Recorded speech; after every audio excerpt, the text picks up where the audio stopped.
कहर बनकर आई सुनामी और 14 देशों के 2 लाख लोगों को मौत की नींद सुला गई। 26 दिसंबर 2004 इतिहास की वो तारीख जब ऐसी तबाही मची जिसने दुनिया के कई देशों में लाशें बिछा दी। हिंद महासागर में ऐसी सुनामी आई जैसी पिछले 40 सालों में नहीं देखी गई।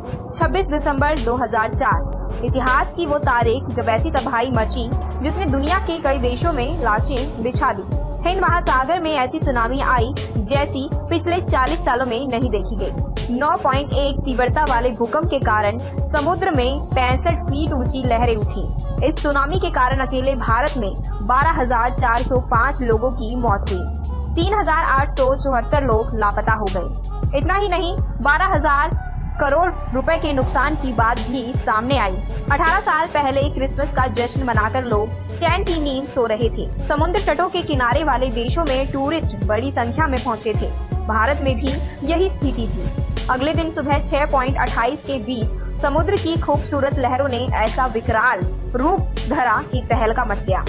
भारत समेत हिंद महासागर किनारे के 14 देशों में तबाही का असर दिखा। पुल, इमारतें, गाड़ियां, जानवर, पेड़ और इंसान समुद्र की लहरों पर तिनकों की तरह बहते हुए नजर आए। भारत में सबसे ज्यादा 8,000 से अधिक मौतें तमिलनाडु में हुई।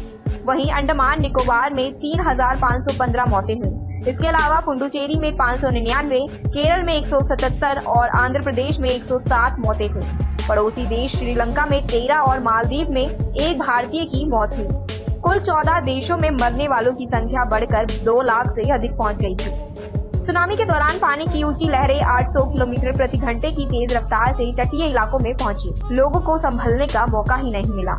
इंडोनेशिया के बाद सबसे ज्यादा नुकसान श्रीलंका में हुआ। यहाँ 35,000 से ज्यादा मौतें हुई। सैकड़ों मछुआरे लापता हो गए। इससे पहले ऐसी प्राकृतिक आपदा चीन में आई थी। 1931 में चीन में आई बाढ़ के कारण 10 लाख लोगों की मौत हुई थी। वहीं 1970 में बांग्लादेश में आई साइक्लोन ने 3 लाख जानें ली थी।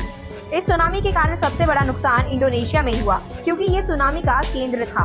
इंडोनेशिया के उत्तरी भाग में स्थित असेह में भूकंप आया।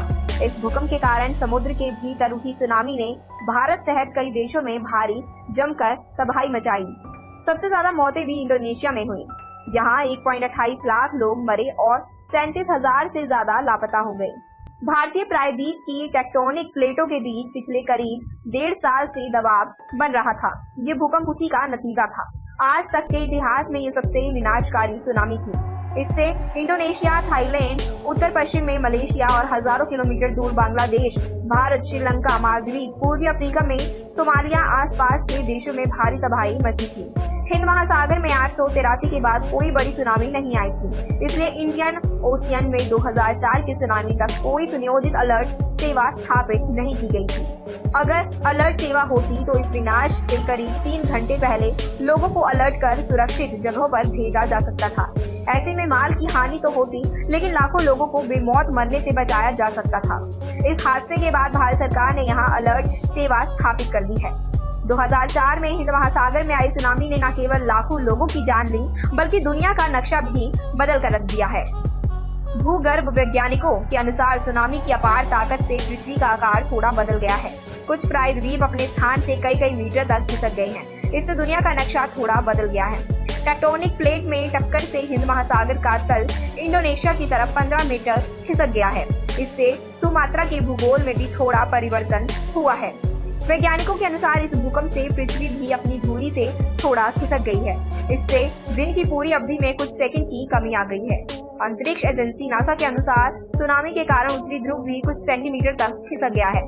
यूनिवर्सिटी कॉलेज ऑफ लंदन के प्रोफेसर बिल मैकगायर भी मानते हैं कि सुमात्रा निश्चित रूप से अपनी जगह से खिसक गया है। ये प्रायद्वीप न केवल खिसके हैं, बल्कि समुद्र तल से इनकी ऊंचाई पर भी फर्क पड़ा है। नासा की जेट प्रोपल्सन लेबोरेटरी में वैज्ञानिक रिचर्ड ब्रास कहते हैं कि पृथ्वी अपनी धुरी से 1 इंच खिसक गई है।